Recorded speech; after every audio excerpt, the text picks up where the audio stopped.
Hi guys, welcome. This is your Sameer Kohli sir with another lecture of the topic called periodic classification of elements. This is the lecture number 2 of the topic called periodic classification of elements. सबसे पहले हमने पढ़ा था डॉर्बिनियर्स trade. डॉर्बिनियर के spelling मेरे को नहीं याद आते. उसके बेसिस पूछे गए थे, फिर उसकी ड्रॉबैक बोली गई थी. फिर पढ़ा था हमने न्यूलैंड लॉ ऑफ ऑक्टेव्स, जिसमें उसके बेसिस पूछे गए थे और उसकी डिसएडवांटेजेस बताई गई थी, मतलब ड्रॉबैक्स बताए गए थे. तो थोड़ा सा न्यूलैंड के ड्रॉबैक्स ये थे कि उन्होंने कैल्शियम तक ही क्लासिफाई कर पाए, सब एलिमेंट्स को वो भी क्लासिफाई नहीं कर पाए. सेकंड ड्रॉबैक जो उनकी थी वो मैं आपको बता देता हूं.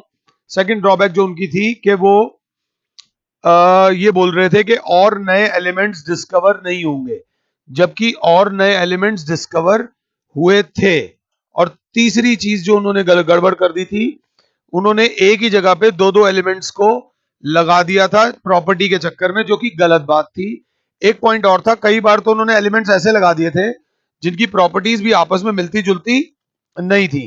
तो इन सब बातों का ध्यान रखते हुए वर्ड समझना.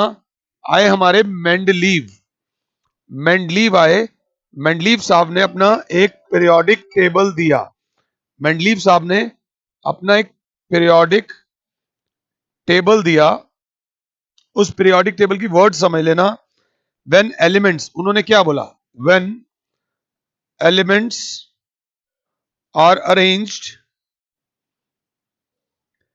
इन order of increasing atomic mass. When elements are arranged in order of increasing atomic mass, same तरीके से एलिमेंट्स को अरेंज किया था न्यूलैंड ने. तो उन्होंने एक बात और बोल दी, the elements with similar chemical properties. The elements with similar chemical properties occur at regular intervals. तो बच्चा बोलेगा ये तो बिल्कुल कॉपी पेस्ट है न्यूलैंड का. तो यहां पर ये वर्ड पहले देख लो बिफोर भी हम आगे पढ़ें.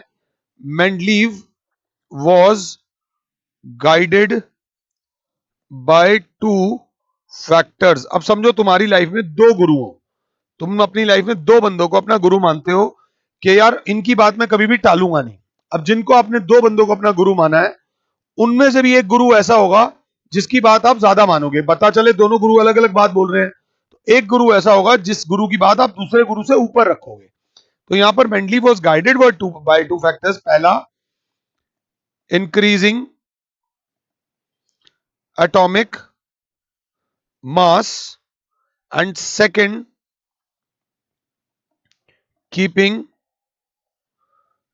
Elements with similar properties one below another. ये बात याद रख लेना. Elements with similar properties must occur one below another. अगर क्लास 7 है, जैसे कि ए 2 3 4 5 6 7 8 9, ऐसी कुछ भी ले, 10 11 12 P Q S T U V, ऐसा. अब बच्चा बोलेगा ये क्या हुआ सर, ये क्या हुआ? मेंडलीव ने अपने पीरियोडिक टेबल में गैप्स छोड़ दिए थे. क्या छोड़ दिए थे? गैप्स. ये ध्यान से देख लेना.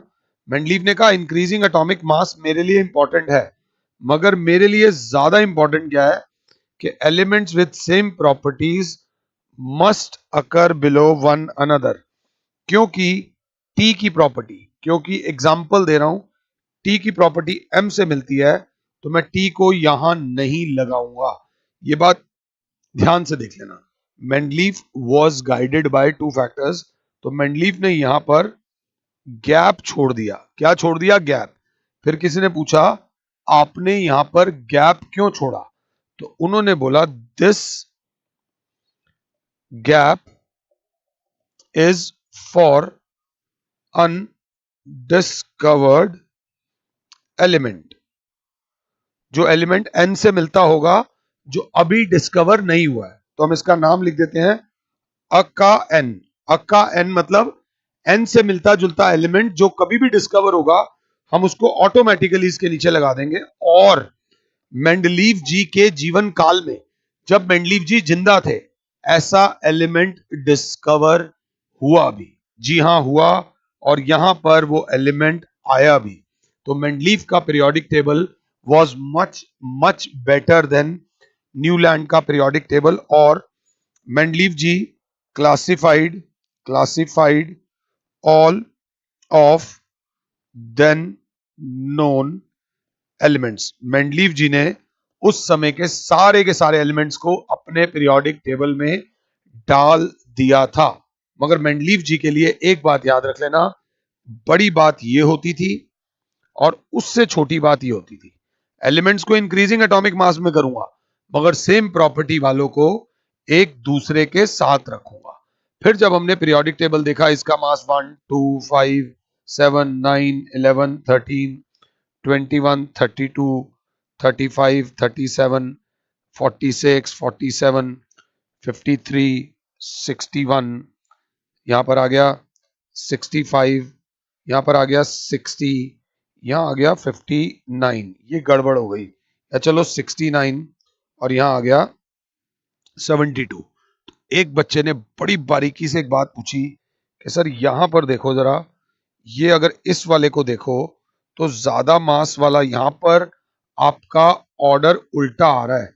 61 के बाद जो आना चाहिए उसका मास 61 से ज्यादा होना चाहिए, क्योंकि आपने अपना पीरियोडिक टेबल बनाया है इंक्रीजिंग एटॉमिक मास के हिसाब से.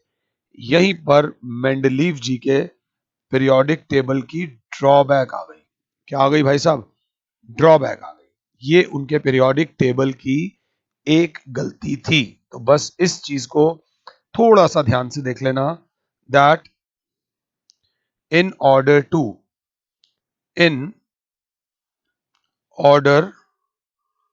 To keep elements with similar properties one below another, he arranged elements in wrong order of atomic masses. He arranged elements in wrong order of atomic masses, which he could not explain. ये बात का वो जवाब नहीं दे पाया. अगर यहां पर इसको 60 को यहां कहीं लगाता है तो उससे मिलती जुलती प्रॉपर्टी वाला एलिमेंट नहीं आता. यहां पर मेंडलीव भैया थोड़ा सा गड़बड़ कर गए. तो ये बात याद रख लेना, आपसे पूछा जाएगा ये तो ड्रॉबैक हो गई, मेंडलीव जी की कोई एडवांटेज थी? जी हाँ, मेंडलीव जी की जो बड़ी एडवांटेज थी जिससे उनकी काफी तारीफ हुई, Mendeleev periodic law he predicted he predicted the properties he predicted the properties he predicted the existence he predicted the existence of some element which had not been discovered at that time. उन्होंने अपने period for which he even kept gaps in his periodic table. For which he kept gaps in his periodic table. ये याद रख लेना. और Mendeleev table could predict, ये पहला. और दूसरी एडवांटेज ये थी, Mendeleev periodic table could predict the properties of several elements on position on their position in periodic table. Position के हिसाब से, अच्छा यहां पर हो तो आपकी प्रॉपर्टी ऐसी होगी, वहां पर हो तो आपकी प्रॉपर्टी वैसी होगी. एक और एडवांटेज जो मेंडलीव की थी, Mendeleev periodic table could accommodate, Mendeleev periodic table could easily accommodate noble gases when they were discovered. ये बात याद रख लेना, ये बहुत ज्यादा इंपॉर्टेंट है, क्योंकि अगर आप देखो तो जो नोबल गैसेस होती हैं वो इनर्ट गैसेस होती हैं, वो कभी किसी से रिएक्ट नहीं करती. तो जब वो डिस्कवर हुई थी तो उनके लिए उसने एक अलग से ही एक ग्रुप बना दिया था. और अगर मैं कोई पॉइंट मिस नहीं कर रहा तो थोड़ा सा बस ये देख लेना, there were 7 periods and 8 groups. ये याद रख लेना, there were 7 periods and 8 groups in Mendeleev's periodic table. और ये रशियन साइंटिस्ट थे, जो मेंडलीव थे वो एक रशियन साइंटिस्ट थे. बस ये दो बातें याद रख लेना. अब आती है मेंडलीव जी की एक और बुराई करते हैं, थोड़ा सा ध्यान से देख लेना कि मेंडलीव जी की ड्रॉबैक क्या थी. तो बच्चा कहेगा एक तो wrong order of atomic mass. अब एक चीज आपने पढ़ी होगी लास्ट ईयर, आइसोटोप्स. हाइड्रोजन के 3 आइसोटोप्स होते हैं. अगर आपने थोड़ा सा ध्यान से पढ़ा हो व्हाट आर आइसोटोप्स, तो ये थोड़ा सा याद करने की कोशिश करो. सब आइसोटोप्स क्या होते हैं? बच्चा बोलेगा elements having same atomic number but different mass number. और अगर आपने थोड़ा सा पढ़ा हो आइसोटोप्स के बारे में, so they have same chemical properties but different physical properties. मतलब तीनों की केमिकल प्रॉपर्टी सेम होगी. तो मेंडलीव जी से पूछा गया कि आप अब 3 आइसोटोप्स को कहां लगाओगे? तो एक ही जगह पर हाइड्रोजन के तीनों आइसोटोप्स लगाना बहुत टफ हो जाएगा, ये भी तो दिक्कत हो जाएगी. एक ही जगह पर तीनों को लगाएंगे तो जैसे न्यूलैंड से गलती हुई थी कि एक ही जगह पर 2 एलिमेंट आ गए थे, यहां पर एक जगह पे 3 आइसोटोप आ जाएंगे. तो ये मेंडलीव जी का दूसरा ड्रॉबैक था. He could not arrange isotopes in his table. क्या समझा पा रहा हूं या नहीं? मेंडलीव को लेके बस ध्यान से देख लेना कि आइसोटोप्स को वो अरेंज नहीं कर पाया था. एक और बात देख लेते हैं, पीरियोडिक टेबल, हर पीरियोडिक टेबल का पहला एलिमेंट हाइड्रोजन होता है. हाइड्रोजन सबसे लाइटेस्ट एलिमेंट होता है. करते करते हाइड्रोजन के नीचे लिथियम आया था, और लिथियम के नीचे सोडियम आया था, सोडियम के नीचे पोटेशियम आया था. तो इन तीनों की प्रॉपर्टी तो आपस में मिलती है, हाइड्रोजन की प्रॉपर्टी इनसे नहीं मिलती. तो और हाइड्रोजन की प्रॉपर्टी आमतौर पे किसी और एलिमेंट से भी बहुत ज्यादा मिलती नहीं है, मगर उसने हाइड्रोजन को इनके साथ रखा हुआ था अपने इंक्रीजिंग एटॉमिक मास के चक्कर में, जिस वजह से ही, ये बात याद रख लेना, a correct position of hydrogen was not explained. Hydrogen को एक सही पोजीशन दी नहीं गई थी. तो these are the drawbacks and this is the advantage. और अगर पिछले पेज पे आओ, so this is the basis of periodic table of Mendeleev. तो मेंडलीव का पीरियोडिक टेबल क्यों नहीं हुआ ये हमने आपको बता दिया, मेंडलीव के पीरियोडिक टेबल का बेसिस आपको बता दिया, और मेंडलीव के पीरियोडिक टेबल की एडवांटेज और डिसएडवांटेज बता दी. अब तक बच्चा कहेगा जो भी पीरियोडिक टेबल करा रहे हो सब में डिसएडवांटेज है, तो हम करें ही क्यों? करें इसलिए कि अब गलत गलत करते हुए, गलती से इंसान गलत नहीं करता, गलती से इंसान सीखता है, धीरे धीरे धीरे इट वाज फाउंड कि एलिमेंट्स को एटॉमिक मासेस के ऊपर क्लासिफाई करना उनकी प्रॉपर्टी एक गलत बात है। दुनिया का कोई भी एलिमेंट कैसी केमिकल प्रॉपर्टी शो करेगा, सपोज ये उसका सिंबल है, ये सिर्फ डिपेंड करता है उसके एटॉमिक नंबर पे, ना कि मास नंबर पे। ये वर्ड जो अब मैं बोलने वाला हूं, ये मैं बहुत बार बोलूंगा इस चैप्टर में। किसी भी एलिमेंट की chemical property only depends upon its atomic number, not mass number। Atomic number के ऊपर डिपेंड करती है। तो बच्चा पूछता है why and how। तो पहले मैं बच्चे को बोलूंगा एटॉमिक नंबर बराबर होता है नंबर ऑफ प्रोटॉन्स, ये हमने 9th में पढ़ा था। और नंबर ऑफ प्रोटॉन्स हमेशा बराबर होते हैं नंबर ऑफ इलेक्ट्रॉन्स।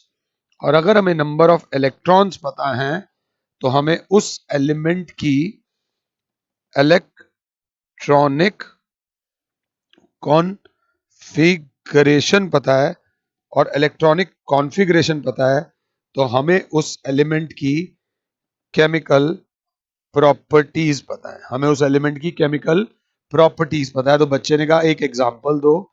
मैंने बोला लेट्स से एटॉमिक नंबर 11, तो प्रोटॉन हो गए 11, इलेक्ट्रॉन्स हो गए 11, तो कॉन्फ़िगरेशन हो गई 2 8 1। और क्योंकि 1 है तो तेरे को कोई 7 इलेक्ट्रॉन्स नहीं देगा, तुझे एक इलेक्ट्रॉन लूज करना पड़ेगा। ये तेरी केमिकल प्रॉपर्टी है। और क्योंकि तू एक इलेक्ट्रॉन लूज कर रहा है तो you are a metal. Sir कोई और बताओ। एटॉमिक नंबर लिया 20, नंबर ऑफ प्रोटॉन्स हो गए 20, नंबर ऑफ इलेक्ट्रॉन्स हो गए 20, कॉन्फ़िगरेशन हो गई KLMN 2882। यहां पर 6 इलेक्ट्रॉन्स तेरे को कोई नहीं देगा, तुझे ही 2 इलेक्ट्रॉन्स देने पड़ेंगे। तो you are also a metal.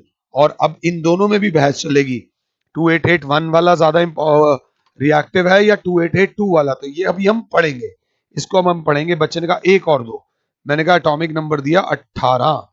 अगर एटॉमिक नंबर 18 है तो प्रोटॉन्स हो गए 18, इलेक्ट्रॉन्स हो गए 18, कॉन्फ़िगरेशन हो गई KLM 288। अरे यार इसकी तो आउटर मोस्ट शेल कंप्लीट है।